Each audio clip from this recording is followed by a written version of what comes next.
Recently, we had a very close family member pass away, and I took it very hard. And I experienced emotions I never even knew existed. Anger, fear, sadness, just exhaustion, crying constantly. I didn't face my grief. I just kind of threw myself into football. I threw myself into my school, my friends. I didn't even face the grief, and I did not cope with it the way that it should be dealt with. And I think that's probably how a lot of teenagers deal with grief, is they don't know how. And while everyone around them is grieving, if they don't get the proper comfort and the proper support, then they're there by themselves and they really don't know how to deal with it. It's just been 14 years since my twin passed, and there's just always been a part of me that's just kind of felt like it was missing. I feel the urge to cry, and I don't know why, because I never really knew her. I just felt like kind of my best friend was gone. I don't think that in any circumstance that losing a child or losing a sibling is normal. I grew accustomed to it. The loss of Cheyenne affected the way my parents raised me.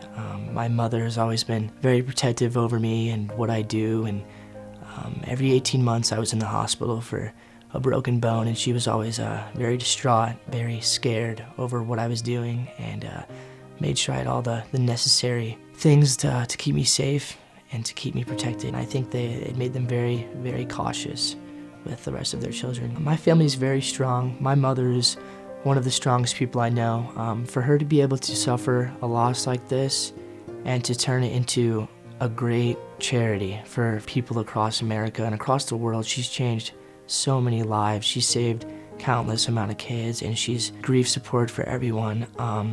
She's just one of the strongest people I know. And my sister Maddie was 7 or 8 at the time, and I know she took it hard. It affected the family in some negative ways, but also some very positive ways. Of course, she's gone and she's never coming back, and that's a very hard realization to cope with each and every day. There were so many great things that came out of this. Parents for Blind Safety was founded. My mother and father they just became better people because of it, and they've saved a lot of people because of it. I think the family would be different with her here, because it'd be a lot more chaotic.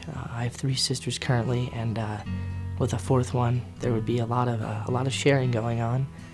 It'd be odd. It would be great though. I'd have a best friend with me every day at school.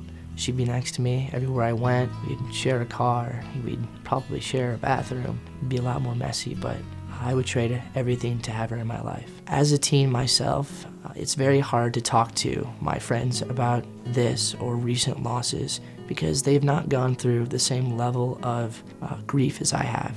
And they may understand a little bit and try to be there, but I feel like it's more awkward for them than anything. Whereas if we got a group of teens together, and if I were around those teens and they went through the same thing that I went through, I would feel a lot more comfortable talking to them, because they know how I felt. Teens can create awareness with social media especially. We're always on Twitter, Instagram, Facebook, our cell phones. I just think that's the biggest way to create awareness for anything nowadays. People are always on their electronics, they're always on their cell phones, their laptops, their computers, and I think teens could do a lot that way through social media. They could create a large campaign for awareness. With my generation, I personally try to make light of every situation, and everything's funny, to us teens nowadays. I think that serious videos are more necessary, and when I showed my friends in an instant, they all became very serious, and they realized that this is a problem, and it resonated with them more than I feel a positive video would have. If you would like to help, start by sharing this video with the hashtag GoCordless on all your social media sites.